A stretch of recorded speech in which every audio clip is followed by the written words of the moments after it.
Hey, what's going on, everyone? Thanks for tuning back to the Davidson Hang podcast.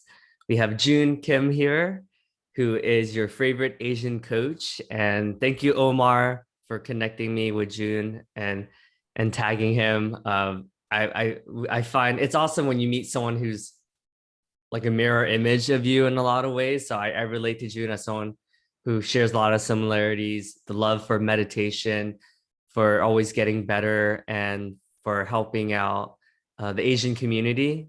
There's not a lot of Asian coaches out there, so when you meet one, you're instantly connected. So yeah, thanks for being here, June. I appreciate you. Oh, Davidson, it's my pleasure. I'm super excited for the conversation. And it's so interesting how, like Omar, and just to give you guys a bit of context, like I met Omar through this community called the Flow Fam. And it's run by this person named Gavin. He's another coach too. And Davidson actually interviewed him in one of the episodes. And it's a really interesting experience where you just really get to get out of your head and speak whatever's in your like heart. And it really kind of helps you just tap into a different level of feeling that you generally wouldn't necessarily feel. So it's a very interesting like space. So if you get a chance to stop by, really just great group of community and people who are just there just to help you just kind of get out of your day-to-day routine and just feel Mm. something different. Yeah. Yeah, we're both similar where we invite these uncomfortable experiences in our lives. I felt the same way about Toastmasters. I was like, I'm like, I would never do Toastmasters. Like, I was so judgmental about it. And when I actually did it, I'm like, it's like one of my favorite communities now, right? Because, like you said, it's like there's so many times we're in our heads and just kind of being in that flow and being in that like spur of the moment where we'll play different roles. Like lately, we've been doing like, all right, Davidson, so you be Pac-Man and you no, you be the best, you be the groomsman or the best man giving the speech for Mrs. and Mr. Pac-Man, right? So like just right with no preparation, just jumping right into it. Like I feel like it helps you really kind of stay on your tippy toes. Yeah, and I really love that you spoke into just getting out of that routine, and especially as like folks who come from that Asian background, right? Super structured and logical. A lot of the times, and this is super important too, right? And Davidson, like you were talking about, like you have a book on masculinity, right? Like this is super important when it comes to like making any decisions, performance, or whatever it is. It's really important to be able to like bridge the gap of like the logical thinking and then the more of the creative thinking. It's like you can do a lot of business problem solving, but there's a lot that comes through like your intuition, right? There's a saying that we're in this day and age where we are thinking from the neck up and then we forget everything that happens from the neck bottom. But there's so Mhm. much wisdom around it. Like even Steve Jobs says it, right? Like you have to follow your intuition or your heart, right? Because that somehow knows exactly what you want. But we've been so like programmed through just our upbringing to like shift that down or suppress it, Mhm. that we forget how to tap into that. Because a lot of the decisions that I personally made too, like a lot of the tougher ones, like it's been through like heart and intuition. I feel like it helps Mhm. you lead you to like pretty cool places too. Like for me, I would not have this conversation with Davidson if I didn't follow my heart and intuition kind of situation. So Mm. yeah, I just want to speak into that. Yeah. And I'm sure meditation had you really tap into your intuition, right? Yes. So meditation, if you ask me what's the one thing that really transformed my life, it's definitely meditation. And meditation has helped me not only tap into my intuition, but kind of like a space where I can really just take a step back. And, for those of you who are like in the business world, like, and you hear meditation a lot too. And I feel like there's a reason around this. Like, let's say Ray Dalio, who runs like one of the most successful hedge funds in the world, he talks about meditation kind of looking at everything from a bird's eye perspective, right? It helps you just get out of your head and see how everything is connected.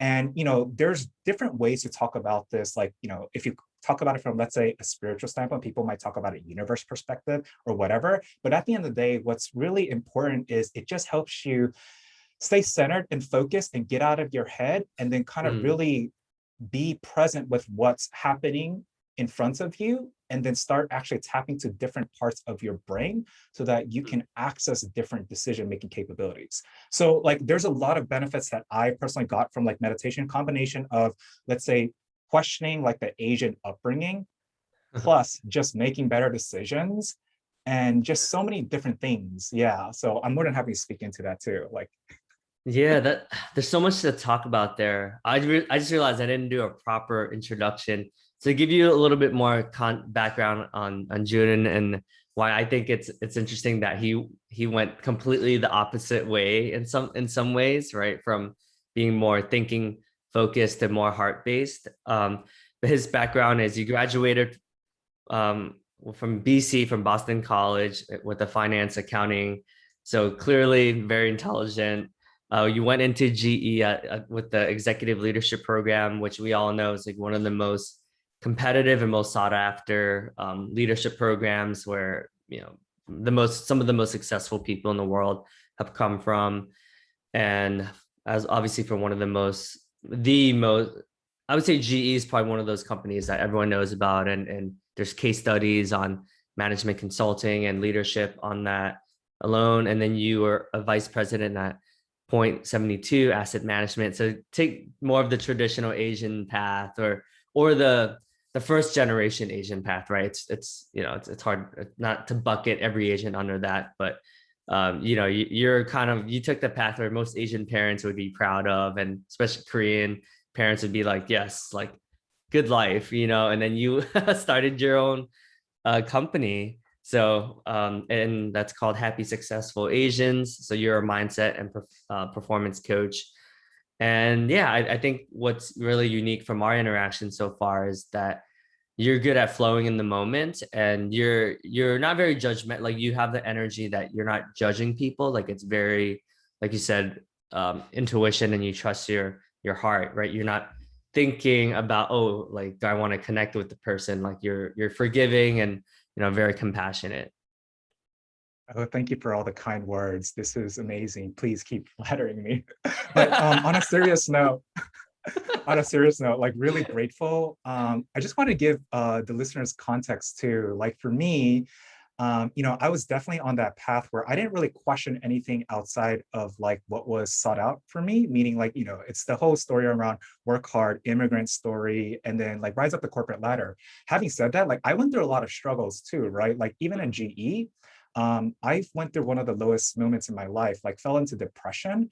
And even Wow. though I was performing like well, but right after I fell into depression, I couldn't perform. And I got to a point where like my performance rating was like the lowest. And we had some tough Wow. conversations, right? So it's something where like that actually took me on this whole personal development journey where like a friend gifted me a book.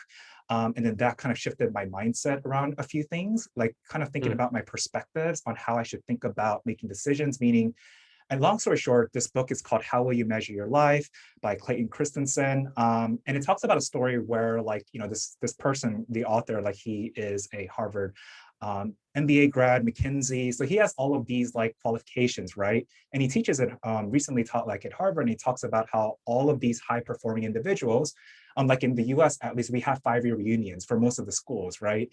And every 5-year reunion, like the first 5-year reunion, like everyone came together and they were like excited. They were working at amazing jobs, exotic locations, married amazing looking partners.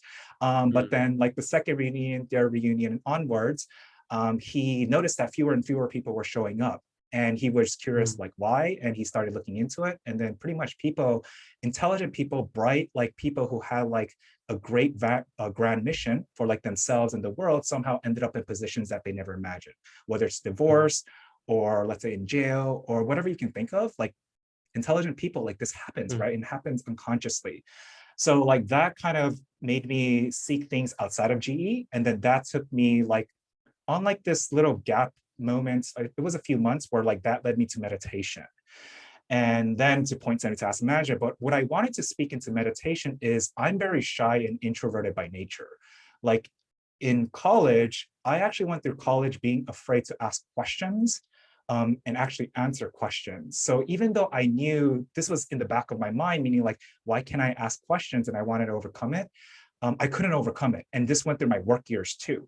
So there was a lot of fear and doubt associated with these things, right? Because let's say in the Asian culture, you're taught to like be silent or whatever it is, right? You don't want to mm, speak up to the authority. And then it wasn't until meditation where I really got into just like working through a lot of like my attention and like my mind, where once I started putting more time and energy to it, I noticed these like gradual shifts where I started speaking up in meetings.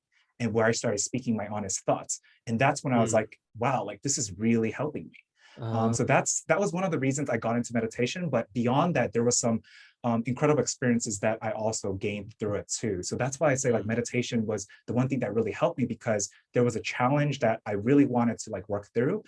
And I was aware about it for years, but I couldn't figure it out, whether it's through books or through other people's like mentorship, but somehow meditation helped me overcome that.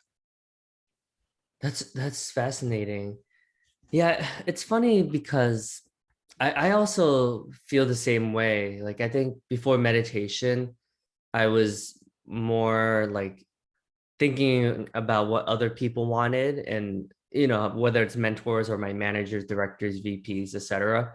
It was like, okay, well, my manager thinks I'd be good at this, so I'm gonna do this. My mentor says I'll be good in sales, so I'll do this, right? Or so it was very external focused, and meditation, similar to you, helped me really like discover myself. Well, what do I want? Whether it's walking in nature or just listening to the birds, like being present. Wow, like there's a river, living in Manhattan, like just appreciating the river, right? Like I just appreciated the little things, and I was less externally focused. That's interesting. And remind like what type of meditation do you do right now? That's a tough question. I do like everything. Like I'm definitely, anyone who has read my LinkedIn profile or knows me knows like I dabble with everything. So it's funny because like I guess I have commitment issues even within meditation. So I never want to be pigeonholed as like, oh, you're the transcendental meditation person, or you're the, like, I've gone to every meditation studio in Manhattan, probably. So I've tried Inscape. I've done like Insight. I don't like Zen. Zen's a little too intense for me. So I would say the Jillian, like there's a lot of like Buddhist meditation that I like when I go to like the Buddhist temples and stuff like that. I really enjoy that.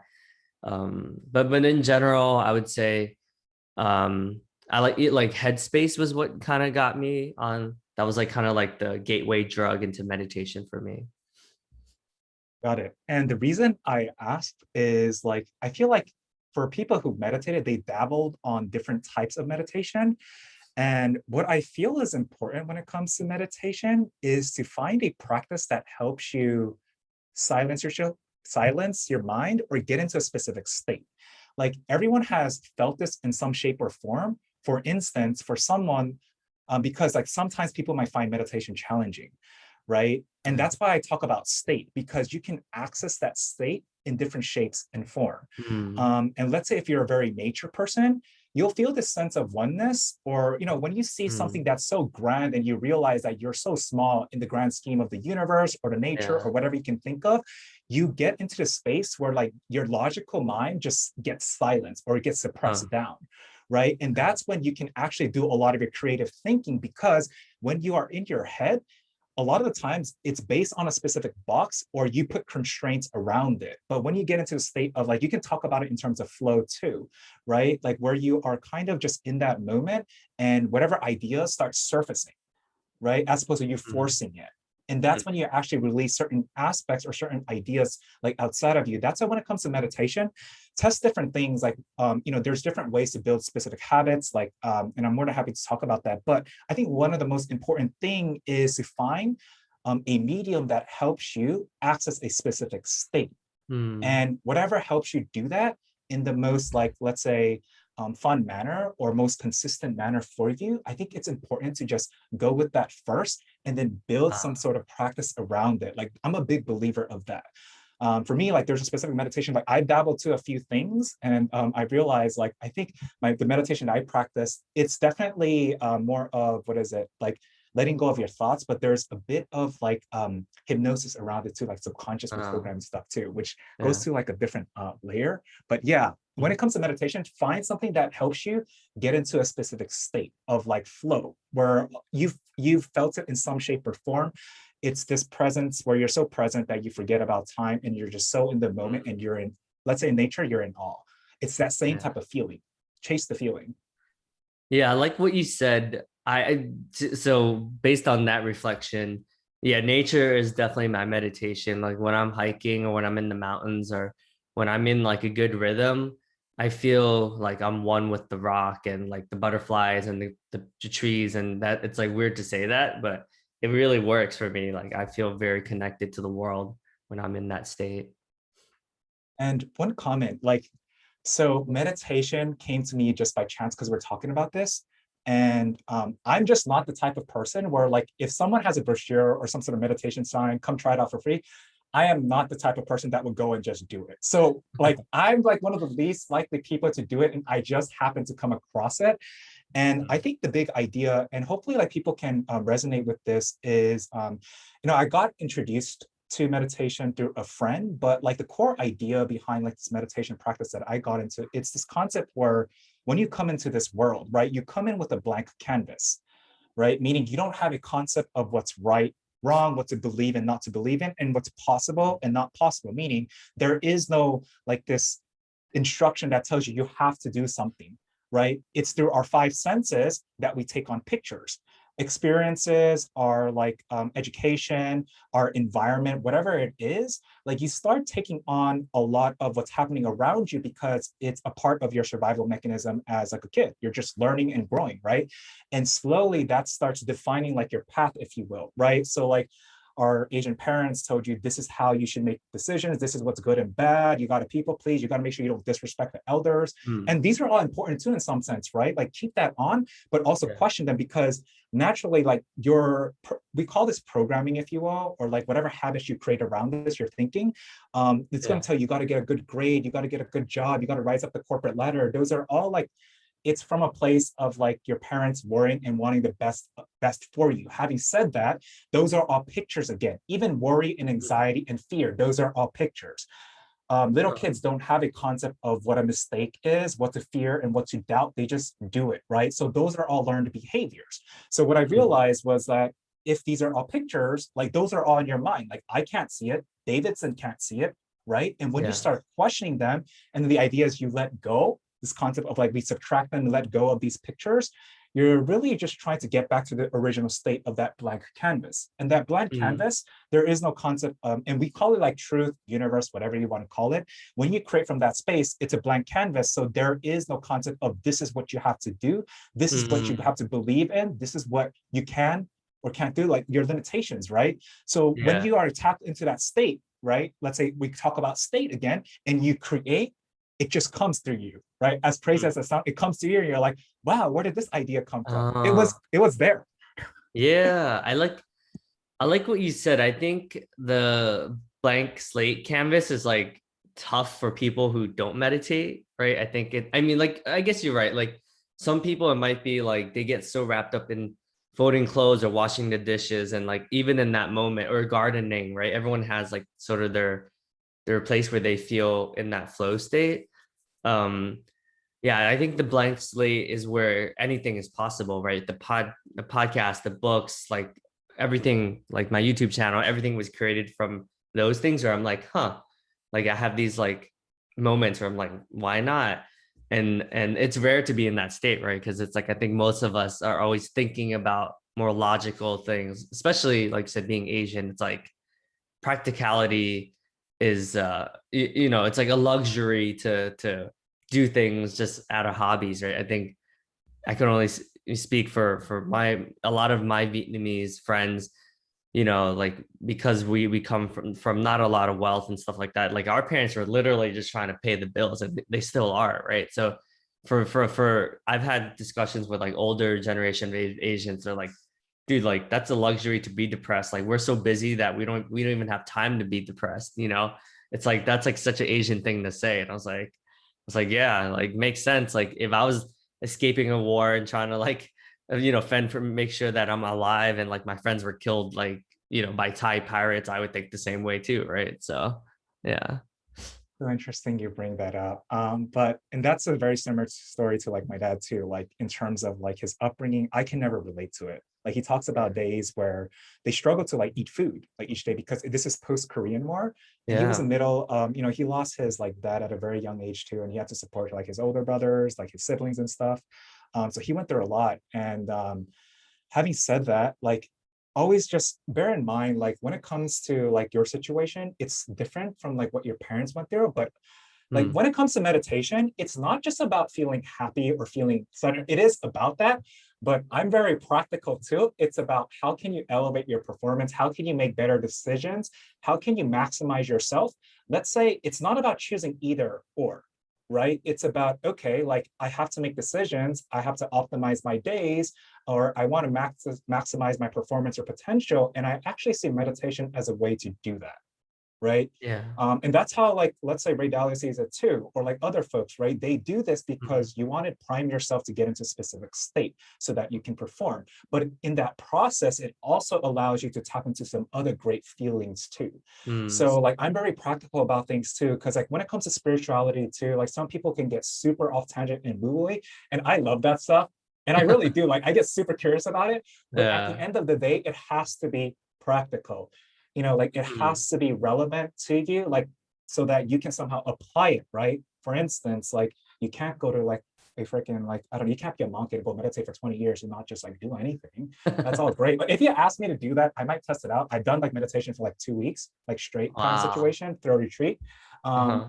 but at the end of the day, like for most of us, because that's not as relevant, we have to figure out how can you bring that same level of learning and experience so that you can apply it to your days so that you can experience more of what you want, right? Mm. Yeah, that's how I see it. Yeah, it's interesting. The monk argument comes up a lot, right? And not to judge them or make it wrong, but I think most of us want to be more contributing members of society, right? Like they contribute in their own world, their own way. But like I'm not, yeah, I definitely don't want to be someone who's like going off for like years at a time and no one ever sees me. Like I would still want to interact with people and like have a quote unquote more of a normal life. So yeah, that's a good point. I think even 10 minutes, even 5 minutes makes a difference. Like I've meditated for 5 minutes before because I'm like, whoa, like I feel just really out of it and I don't feel like I'm in a good place. And 5 minutes makes a big difference, right? So it's funny because I think people that are like, I don't have time for meditation, that's exactly who needs it the most. Because I was like that too. Like I'm like, dude, I would never be a meditator. Like I was so against it because I'm like, I don't know, I just didn't understand it. And then, but I think for me, like that's the thing I needed the most because I'm like, wow, like I'm so glad I was open-minded enough to try it, even though I was so against it, you know? Yeah, I think that's why it's really important to, I think two things that the one thing that really helped me, I'm not gonna lie, like when it came to meditation was like a community because like I did it with people who were doing it together. Yeah. And then it's really helpful to really, let's say, find something that works for you and start small. And that's why I said, like, find something that helps you to get into that state because it's very different for each person. And the one thing I can say, like, is a lot of people who like do well, however you define success, like they have some sort of practice that looks like this. Mm, And not to like get super religious, but let's say if you do go to church, like prayer can be some form of meditation for you, yeah. right? Whatever you do as like a religious practice, whatever it is, it just helps you kind of quiet the noise that's going, the distractions outside of your world, so that you are really focused on your inner world, right? And I Yeah. know this can feel a little deep, but like at the end of the day, you cannot create what you don't have inside of you, right? Whether it's like through your thoughts or like how you just operate.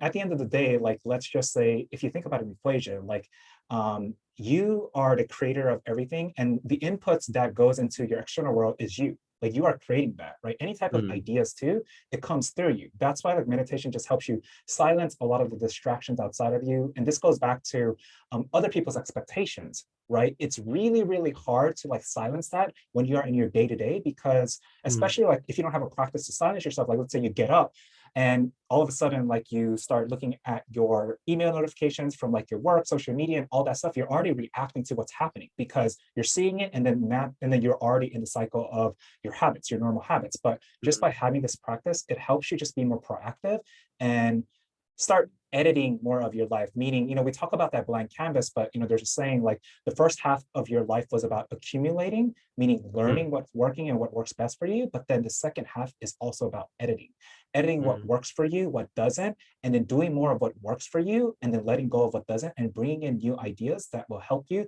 do more of like what's needed for you. Hmm. Yeah, I think it's interesting because I feel like you have a lot of like you're very integrated with your thinking brain and then your feeling as well, right? So you're like a what we call like a integrated like being, right? Because I think there's like you said, like the business tends to be more thinking focused, like your TJs, right? In the Myers-Briggs type assessors, right? And then I'm definitely more of a feeler. But I feel like you're able to like really rationalize like these more woo-woo concepts.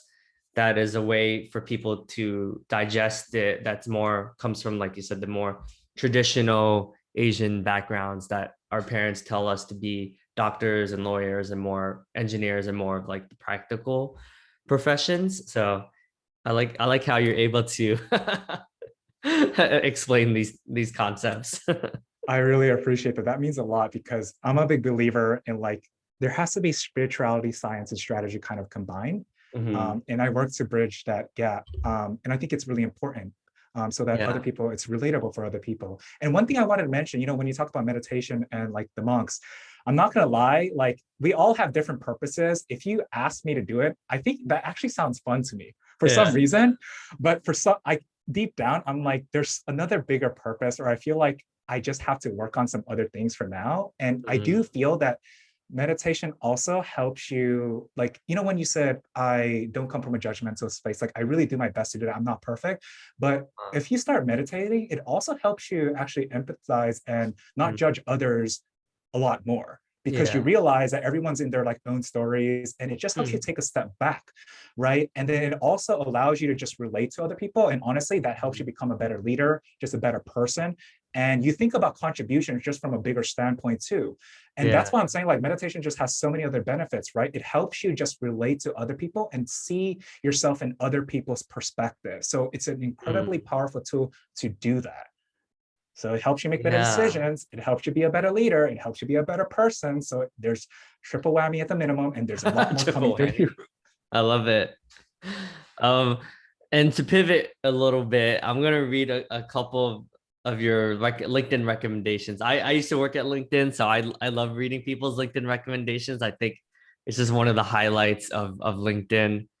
And yeah, so yeah, you have so many. So I'm just gonna choose a couple. So Amy Wong, who's the ICF certified coach, agile coach. She said June is hands down my favorite Asian coach. Before working with June, I felt very challenged to create video content for my coaching business, and in particular, to embrace how I look, sound on camera. June helped me recognize the mindset blocks I've unconsciously built around this and create strategies to tackle them. I know now that creating videos does not have to be hard. In fact, I can and will have fun with it. I've been able to create new videos in a way that feels good and vibrates with high energy. Thank you, June, for supporting me to break through this barrier. I mean, that's huge. I feel like. Oh, thank you. That means a lot too, because I struggled with getting on camera or just creating content, generally speaking, because I'm a weird millennial, if you will, meaning I'm just like more private and I wasn't on social media. And it's this Huh. whole entrepreneur like coaching journey that took me on that. Like I created a Facebook account because my friend forced me to in college. That's what I recall. And Instagram, I'm not on Instagram. I'm more primarily on LinkedIn. Yeah. But yeah, it can be fun. And I think everyone can do it. Yeah. Yeah, I think there's something about Asians and the saving face concept that I think that's why we get because we're almost more concerned about our reputation than actually anything else. Like it's almost like the most important thing. Like I think that's why Koreans and Japanese have the high suicide rates out of like every type of because we're so concerned about how others perceive us that it almost doesn't matter what we think, or at least that's what our parents have taught us or elders or whatever it is like society have told us. Yeah, there's a lot of that pressure. And I think it's really important to just understand how you can start working to let go a bit of that. And this goes back to living up to other people's expectations. Yeah. And it's not easy. There's going to be, you can take small steps. Like, I'm not gonna, like, when I left my job at GE, I didn't tell my parents. I told them after I left my job. Oh. So yeah, the conversation, it went fine, but they were shocked. They wished that Mm. I had that conversation with them prior to actually doing it. Yeah. So there's a lot of pressures around these things, but at the end of the day, you have to, I think, realize that, you know, your parents want the best for you, right? Mm. But having said that, you also want to make choices that actually align with like what you actually want, Mm. because at the end of the day, you're going to live with yourself. And then, you know, there's a few things that comes with this, right? Meaning, there's a saying, like, one of the biggest regrets of like the dying, there's that book around that, right? One of them is like, I wish I had lived a life true to myself, right? And this is coming from Yeah. like people like who are like close to their like death. And it's really important to do that, because at the end of the day, I think what's important is to do your best to live life with fewer regrets. And I promise you, when you start choosing things, and goes back to your heart and your intuition telling you, like, right? Mm. And that's why, like, there's a saying, like, when your head, heart, and hand align, your head, heart, right? That's when like you'll feel more, you'll make decisions that feel good or make you happier, or make Mm. you more aligned with your decision from a long-term standpoint, right? And when you do things for other people's expectations, that's when you realize that your head logically is thinking that this is what I should do because of these expectations, but your heart or your intuition or your gut is telling you, no, like, do something else. And the Mm. conflict generally will like translate into, I feel stuck, I feel miserable, I don't like this. And there's Mm. different ways, right? Because the one thing I do also want to share is, you don't have to like jump shift your job the next day unless you're Mm. really in a dark situation, right? Yeah. Um, I feel like I didn't realize at that time, but I think I did have like a bit of suicidal thoughts. Like, I would joke around about like Mm. jumping off the building. I would like joke around with my colleagues saying like, good thing those buildings are like made up with strong glass, because if it wasn't, I would jump off the building.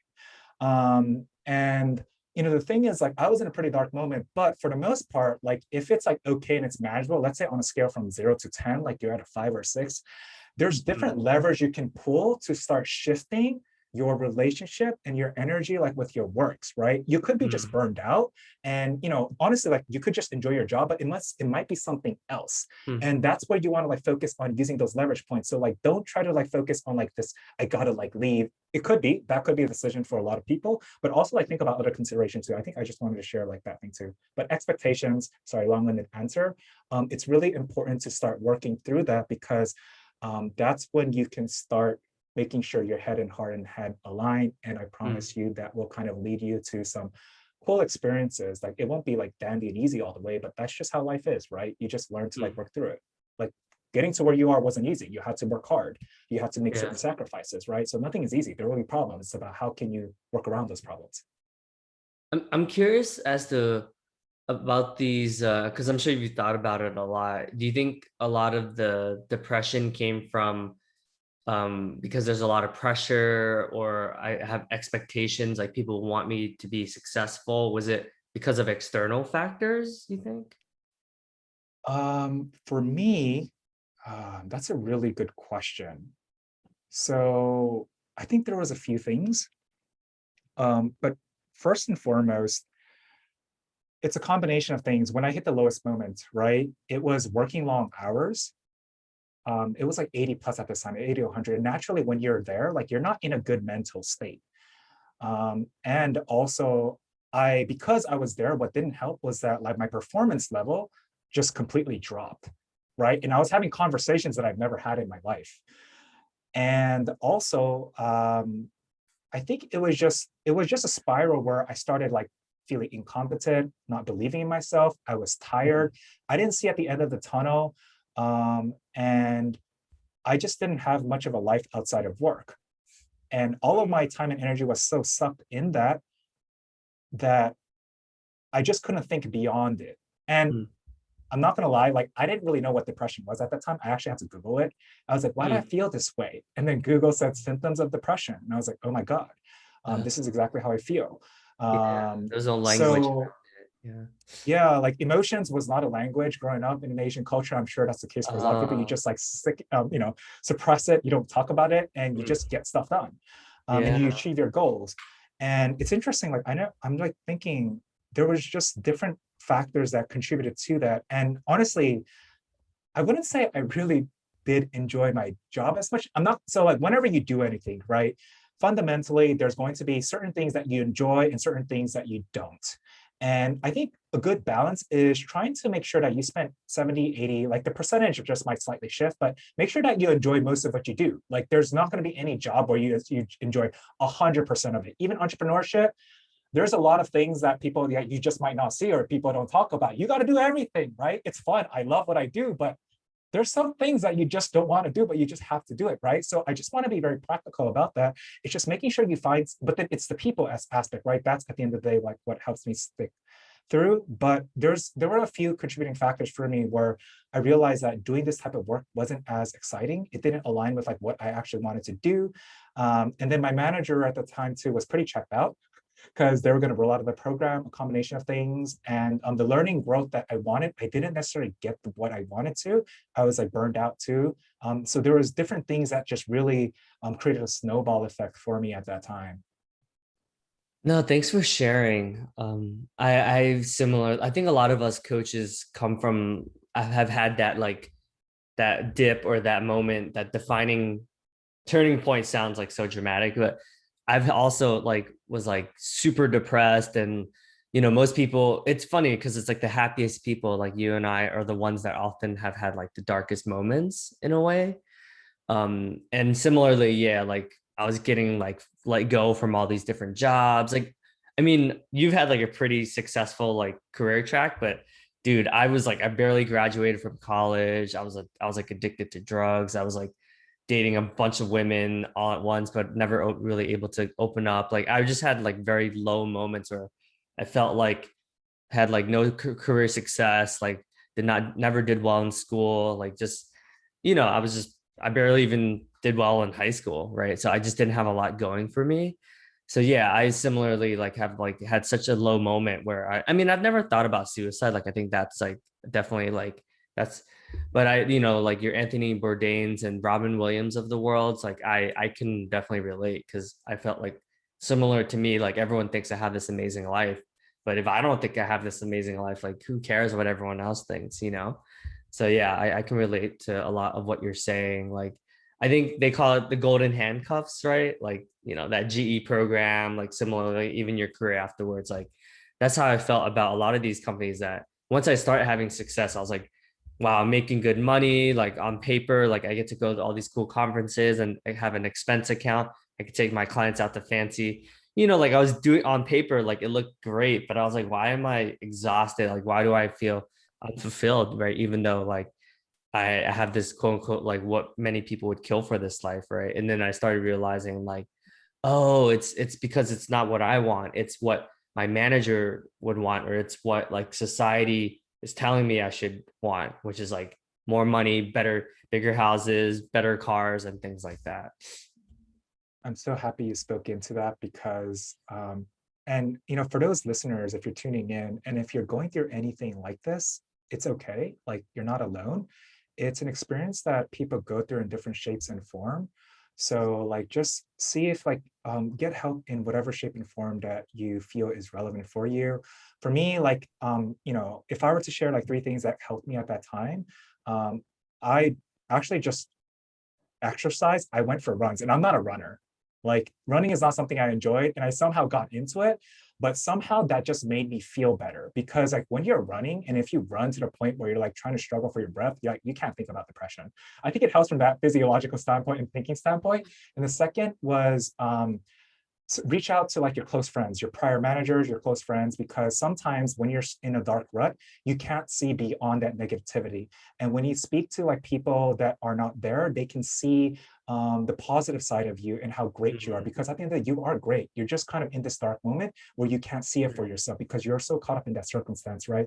And the Mm. third piece is figure out a way to surround yourself with positivity.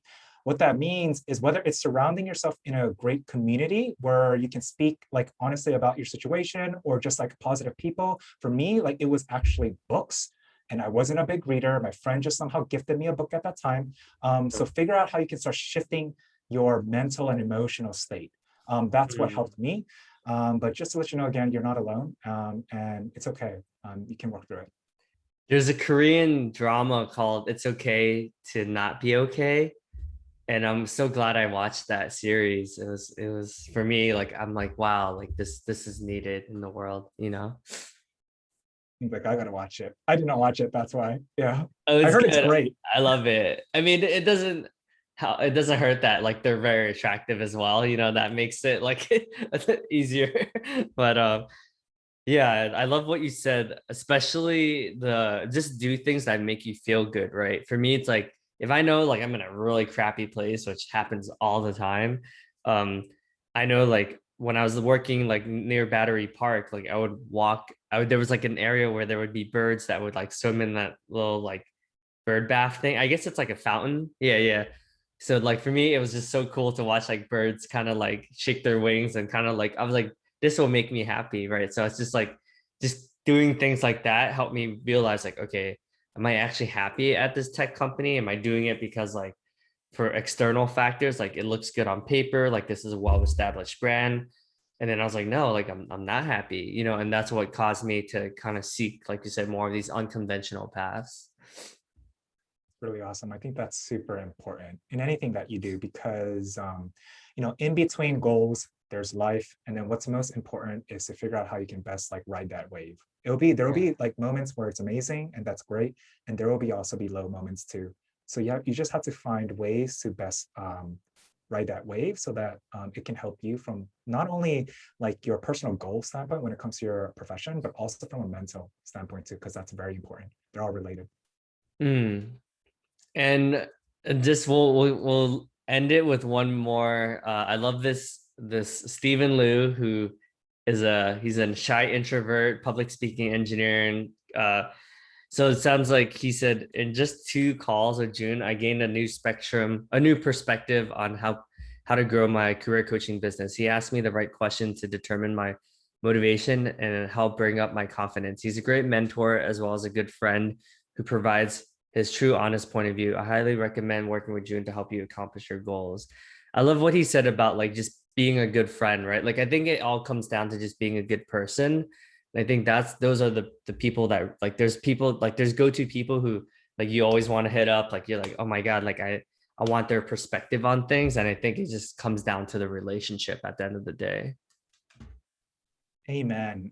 For me, I think relationship is super important. And in any type of coaching relationship, whatever it is, it should feel like a partnership, right? You're Yeah. co-creating together. And, when it comes to business, if you will, right? And I get coaching, I've been in masterminds, and there are folks who are very focused on sales and marketing. But when it comes to like Mm, client delivery, it's not where you would want it to be. Like for me, it's really, really important to like focus on client delivery because mm, that's what's most important. And this is yeah. very similar to like what you feel in the corporate world, right? At the end of the day, it's Mm, more important that like that's how trust is built. That's how like deep and meaningful relationships are built. And when you can do that, I feel like you can open up a specific space where like you can trust each other and work on mm, things or have conversations and do things that aren't necessarily as accessible if you were not able to have that conversations, mm, right? And it's important to like, like I'm a big believer of just being like, I'm very direct and honest, but in a kind way, right? You can say two different things in a very different manner. That's why they're just mm, saying context determines content, right? Like you can just yeah. say it in like a fun and a receptive manner, or you can just say it in a very rude and jerk manner. And I think it's really Mm, important to make sure that you figure out a way to just communicate where the person is receptive of that, because that's super important too. But yeah. yeah, super important. Yeah. I think I mean we talked a lot we talked about a lot of different topics. Like my initial takeaways from just our conversation is like really just doubling down on meditation. I do think like really when we trust our intuition and when we follow our heart and when there's alignment, like you said, between everything, where the practice, like the head part, which helps us like get to the next level, helps us kind of like progress and learn and become better human beings, but also like really trusting our gut, where like, hey, like this is, our parents might not like this, or obviously our manager that, you know, we're quitting a job, like might not like this, but what do we actually want, right? And then also like just the way you talk about like just being really in tune with things that make you smile and happy, right? Whether that's nature or just doing something nice for someone else or just listening to something that makes you laugh, like just really being aware of like, hey, well, what do you care about? Not what does your wife want, not what does your kids want, well, what do you want, right? Because I think there's so many of us that lose ourselves like in being parents, and like I see this too, right, where like they're so attached to their kids, and that, you know, if their kid has like a bad like grade, like they're devastated, like it's hard for them to detach from that, you know. Yeah, I think the one thing I'm going to go back to everything you mentioned, it's meditation. And here's why. Because like at the end of the day, like a lot of like most folks, especially in the business world, you're pretty like smart, right? You can solve problems, and regardless of what like how you're doing. And there's like the saying that I love is like if you can actually like solve your way through life, you would already have solved it, right? Whereas meditation, it helps you just get out of your head and then really just tap into, if you will, inner wisdom. And I don't mean in a spiritual manner, but it helps you like tap into this level of silence where you actually start talking to more, let's say, yourself, and you get to Mm, access more of what like you actually want and the decisions that you want to make. And those are the things that can actually start popping up. So everything that Davidson mentioned in terms of expectations, right? Or like figuring mm. out what makes you feel good, that those answers can come through a lot in meditation because it happens in silence. So yeah, I just want to share like everything that Davidson mentioned, the points, like if it comes back to like meditation can help you experience more of that. And what are some of the meditation resources that you would look into? And I could send links to that too. Um, Ooh, this is a hard one because it depends on where the person is on their meditation journey. yeah. Because someone who's more of a beginner, I would say for someone, let's say, who's just starting off, and or let's say you had a hard time meditating, do something related to breath work. Whether it's like box breathing. The reason for that is it helps you focus on a specific point, which in this case is your breath. And if you just focus on that, it's really hard to like fall asleep. And also Navy SEALs use it. So it's very popular among Navy SEAls. So like it's a thing like a lot of people use, especially when it comes to performance, right? Now, if you've Yeah. kind of graduated where, and then box briefing can happen just like 5 minutes, 10 minutes. But if you've, let's say, are ready for the next level, try like an app, if you will, like Headspace, Calm, or you can find these free resources. And Yeah. then from there, you might tap into a different type of feeling, whether it's tapping to your body, feeling more of like your head, your arms, whatever it is, and getting more centered. Now, beyond that, there is more of like the spiritual element where you can feel a sense of oneness with the world and things along those lines. I haven't done it myself, but I know Davidson, like you've done like transcendental. It seems like that helps you do that. I do like my own kind of meditation, but outside of it, there's someone named Joe Dispenza. He is like, his work is like great. He bridges, like he brings science to the mysticism, right? But those Mm. meditations can go to like an hour, right? So a lot of the folks, I don't recommend you starting unless like you're a hardcore spiritual meditation person, you're like gonna go all in. So it Yeah. really depends on where you are and what you tried in the past. So I'll kind of bucketize it or categorize those three categories. But if you're just looking to just get started, just do something breath work related, do like box breathing or something like that. Yeah. Oh, I'm curious. It sounds like the 2 week thing you were talking about, was that Vimpasana? It was not Vipassana. It was the meditation that I started off and I joined. And it's not popularized. It actually originated from Korea. And there's a specific method that they like walk you through. And pretty much you're just meditating. It's like 24/7, meaning you wake up, we woke up at 6:30 or something, grabbed breakfast, started meditation at 8, and then you have lunch, meditation until like 10 p.m. And then you just go through that cycle, Wow. even later. Yeah, for like, I feel like it was 14 days, and it was an interesting experience. I'm happy I did it. Would you like to share what you got out of that particular experience? Because that sounds like a very profound experience.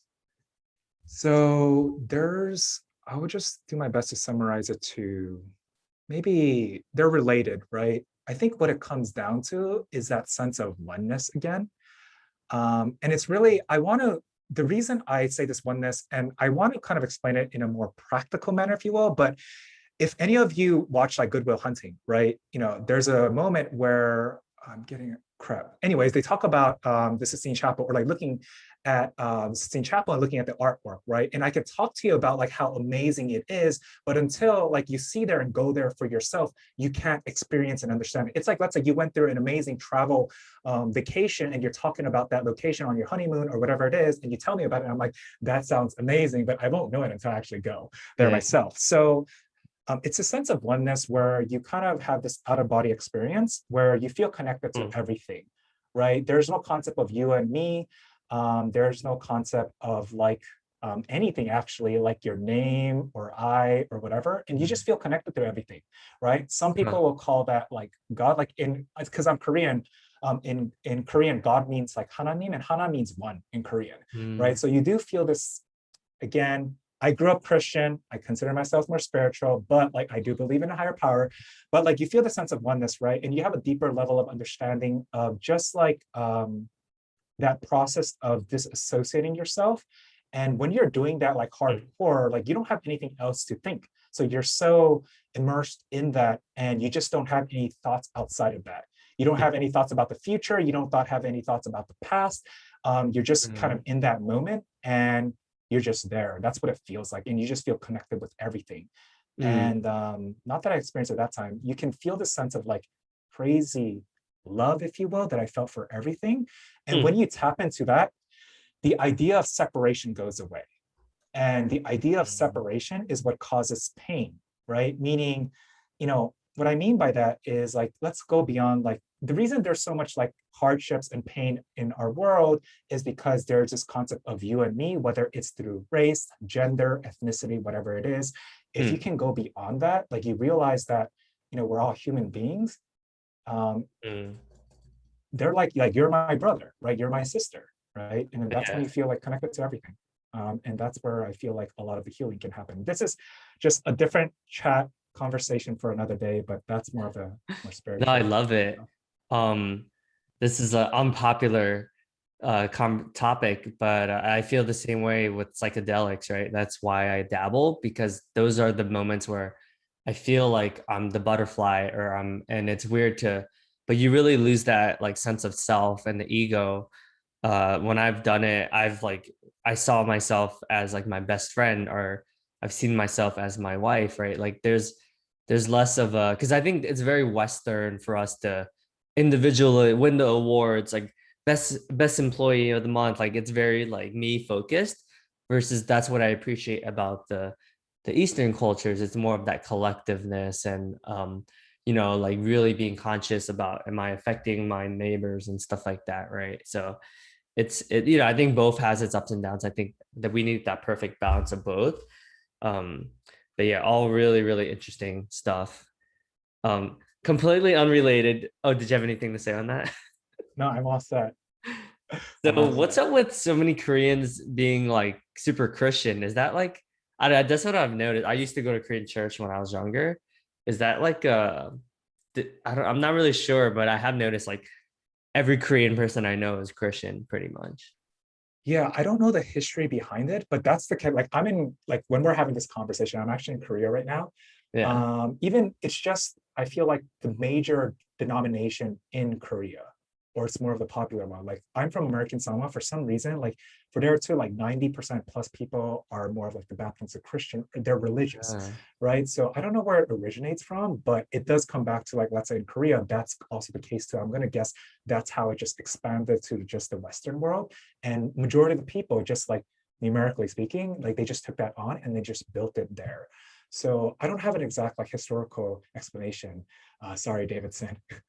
well, no, I guess a better question, what I was trying to get to is like, what have you gotten out of like Christianity? And because I guess I would say I'm like atheist, and some of the most people that I would say I look up to, a lot of people who are like very Christian, like my cousin, my mentors, and they seem to love it. And for me, I'm like, I don't know, like I just don't see the appeal, like personally. I might not be the right person to ask, but if I had to guess, it's probably the community element of it, Oh, especially as an international student. I think that's a big part of it, just religion mm, and church. Like a lot of the times, it's nice to get together, especially if you like you don't, if you're the only Asian or Korean in a group in a new setting. A mm, church is one of the best places to actually meet other people like you and hmm, be in a supportive community. And once you're yeah. there, then you're gonna naturally just go there because you just like what it provides, right? And also when it Huh. comes to spirituality, for me, my mom's Christian. She's hardcore like Christian, meaning she's a deacon, Bible school, and then like choir, all that stuff. For me, there was a few things that I didn't really appreciate as much. It was a combination of one, as at least when I was going to church, it was this idea of like, if you're not Christian, you're not like kind of welcome, or this is the only way to do things. I'm all about Mm, do whatever that makes you a good person, right? Whatever right. your belief is, I'm all about that. And it was interesting where like people like who would be there for like 20 plus years, adults, and I'm just in middle school, they would have an argument and they would turn their backs against the church. And I'm like, that's kind of weird. People who dedicated their lives doing that. So that's why I'm more spiritual. I do believe in God. I think a higher power. I think when you tap into faith through prayer, like how you tap Mm, into like a higher power, I think that's another element that people go back to community and faith, meaning believing something beyond them, because that is a different mm. level of. I can talk about it from a performance standpoint. It's a different lever because when Huh. you allow God to like come through you or whatever higher power, doubt, fear, all of that melts away. Isn't it funny how we're all seeking the same thing and yet we're all so right? We all want to be right all the time. It's like we're all different, or people say we're all different, but in reality, we're all seeking the same thing, whether it's psychonauts to experiment with acid LSD and stuff like that, whether it's religion, whether it's like meditation, like it's literally the same exact thing. Amen. That's what I've noticed about religion. And Yeah. honestly, I was having this conversation with my mom, and she explained, she's like, yeah, I know what that feels like. And I'm like, oh, you do? And then I was like, yeah, I don't know if that's God or whoever you'd want to call it. She's like, crazy kid. Once I said, that was her response, right? Yeah. And at the end of the day, like what I've noticed, whether it's meditation, religion, they all work to get into the same end goal or end Mhm. outcome. And it's this feeling of oneness. Yeah. And you can just access that in different shapes and form. But Mm. that's what I felt like. And it's based on just like honestly, when I felt that oneness too, I was reading like certain parts of the scriptures. Like I just have a different understanding. And even talking to other people in like their religious standpoint, I'm like, oh, you guys are just marching towards like something very similar. It just looks Mm. different and it has different labels and names, and you guys do Right. different things. But it's the same thing. Like you guys are looking for this. We're all looking for the same thing. It's like mountain climbers who like climb Mount Everest, or surfers who like get that 50-foot wave, and skydivers, like it's all, I feel like it's all the same, right? It's like, the avenue in which they do it is like, well, this helps me feel connected to, like, get, like you said, ultimately get out of my body and into like really present to the universe and the world and the stars or whatever, right? um Fascinating stuff, man. Yeah, I love that stuff. Yeah, well, thank you so much, June. I just want to acknowledge you for like really just trusting your intuition and diving deep despite societal, despite the success, despite, because I think it's hard to quit, when you've gone to like a BC, Boston College, or, when you get into these like prestigious programs, there's so many people that you want to serve, right? Whether it's like your future family or your future spouses or your whatever it is, like you want to give back, right? But your way of giving back right now is just so fulfilling and satisfying because it's coming from a place of like authenticity and a place of like being of service, right? That you want, right? So I think that's courageous. So I appreciate that, man. Oh, Keep thanks so doing much. It you. means a lot. And right back at you. At the end of the day, I think both you and I like. I think we're marching towards something bigger than ourselves. And that was one of the bigger catalysts. There's different reasons, and Yeah. there's different things that I had to go through, but I just had this like thing where I wanted to share what I learned. I wanted to help others. I wasn't sure what that form was. Big dream is to somehow make education more relevant. But yeah, I think it's when you find that like you kind of march towards a bigger vision to like serve others, it does help you make decisions too. So there's different ways to make decisions, but yeah, thanks. And right back at you. Yeah, yeah. It's I think what's cool is because you have that business context and you have that business background, it's digestible for folks don't who have a negative perception of this woo-woo world. So I think you're like that middleman, you're like that mediator between like you're that gateway between like, all right, because I think there's folks that are like from the get-go, their parents were kind of like quote unquote like more hippies, like more spiritual, that were more into that world. But because a lot of us Asians are so process or is like are so career focused that we're not really in touch with our inner child and things like that. I think you're like that mechanism that really can um lead people to a way that's more fulfilling ultimately. So I think you're like that perfect gateway drug in a way. Appreciate you. That means a lot. All right, June, thanks, man. Take care. Thanks for having me.